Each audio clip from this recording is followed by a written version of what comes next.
There were moments in American history when money wasn't just money. It was survival. It was hope. It was a vote for a future people weren't sure they would ever see. War bonds were born in a time when fear controlled every home in America. A time when working families weren't thinking about the stock market. They were thinking about whether their sons would come home alive. And yet, out of that fear came something extraordinary. A national financial movement that shaped the U.S. stock market, Wall Street confidence, and the modern investing mindset for more than 100 years. Today, millions struggle financially, living check to check, watching markets move without understanding why.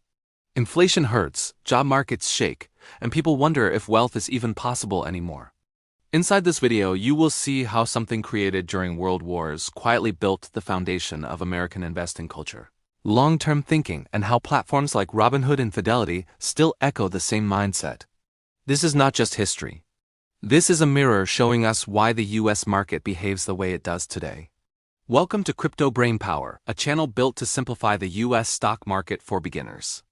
Here, we connect historical lessons to modern investing, we break down how markets evolved, and we explore how real wealth was built over decades, not days. Our goal is to help you think long-term, understand financial history, and learn how money really works in America. If you want future videos covering another stock market topic, comment your topic below. Subscribe to support the channel and continue learning with us. When World War I began, America faced a financial question the nation had never answered before. How do you pay for a war so large it covers oceans, nations, and generations? The government could raise taxes, but that wasn't enough. Printing money risked collapse. The answer became a national investment product: war bonds. These weren't fancy securities, they weren't traded on Robinhood apps, and they weren't bought by hedge funds. They were purchased by ordinary Americans, standing in lines at post offices, banks, and local government centers. Some spent their only savings, some sold family jewelry. Others pledged small weekly payments, even when they barely had enough to eat. But something remarkable happened. Americans learned, maybe for the first time in history, that putting money away for the future could be powerful. War bonds didn't make people rich. They made people disciplined. They taught millions to save, to invest, and to wait. This mindset later became the backbone of the U.S. stock market. After World War II, the children of war bond buyers grew into the first generation to invest in the booming American economy. They watched corporations like Ford and General Motors expand. They saw Wall Street rise. They saw the S&P 500 take shape. And they remembered something. Investing was normal, not elite. War bonds turned America into a nation of market participants. Without that cultural shift, the stock market might have stayed a playground for wealthy families and banks. Fast forward. The Federal Reserve today, during every meeting, discusses interest rates that control bond yields. Without the foundation of long-term U.S. bond investing, those decisions would not shape the market the way they do. When CPI numbers come out showing inflation rising or falling, the bond market reacts first, then stocks follow. That entire process exists because America learned 100 years ago that bonds matter. War bonds also created trust. Before bonds, most Americans did not trust banks or government securities. The Great Depression shattered millions. The collapse of 1929 made saving money feel dangerous. But war bonds rebuilt faith. They inspired people to believe that America, even through darkness, would rise. That belief carried into markets when companies like Apple, Tesla, and Amazon were born decades later. Their success rests on a system of long-term capital that began with people purchasing government debt to protect freedom. War bonds also changed diversity in investing. For the first time, women and minority communities were included in national financial efforts. War posters didn't speak to Wall Street. They spoke to street corners, schools, factories, and farms. That inclusion paved the way for modern brokers like Robinhood, who promised to democratize trading, and platforms like Fidelity and Charles Schwab, who educate beginners as well as professionals. War bonds also protected the U.S. dollar. Without domestic bond buyers, America might have needed foreign funding.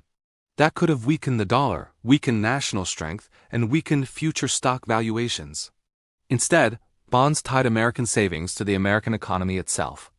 When soldiers returned from war, they came home to a booming marketplace powered by savings, innovation, manufacturing, and national pride. The 1950s and 1960s saw that energy transform into corporate expansion. The parents who once bought war bonds now bought stocks for companies building highways, television, and aerospace industries. These same behaviors laid the stepping stones for Silicon Valley, which later created giants like Apple and Nvidia. Every major American market event since then carries war bond DNA. During the 2008 crisis, when markets collapsed, people ran toward U.S. bonds as safe havens. That instinct exists because a century ago, Americans learned the phrase safe investment from the government offering war bonds. During COVID, when fear returned, government bond demand surged again. Investors remembered what grandfathers once practiced: protect capital first, hope second. Even today, young traders using modern brokerage apps do something their great-grandparents once did. They invest small amounts regularly, believing the future will reward patience. That belief did not come from social media, it came from history. War bonds shaped investor psychology. They proved that markets are slow-building machines, not lottery tickets. They proved that returns are earned through years of discipline, not overnight results. And war bonds showed America that even when fear surrounds every headline, when wars threaten the world, when recessions shake jobs, when inflation cuts paychecks, when the Federal Reserve raises rates, when earnings season disappoints, long-term thinking can still build wealth. The U.S. financial markets today are not separated from history. They are built on it. Most beginners today look at Tesla charts and Amazon revenue without realizing that the stability, allowing these companies to grow, exists only because once generations ago people believed in their country enough to give it their money during its darkest hours. War bonds didn't just pay for war.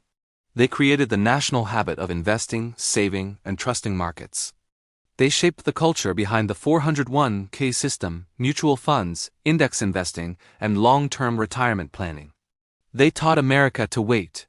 That is the true legacy of war bonds. Not the interest payments, not the yield, but the mindset.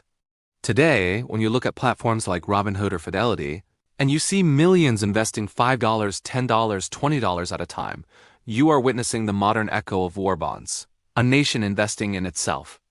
And that mindset will shape the next century of American markets, just as it shaped the last one.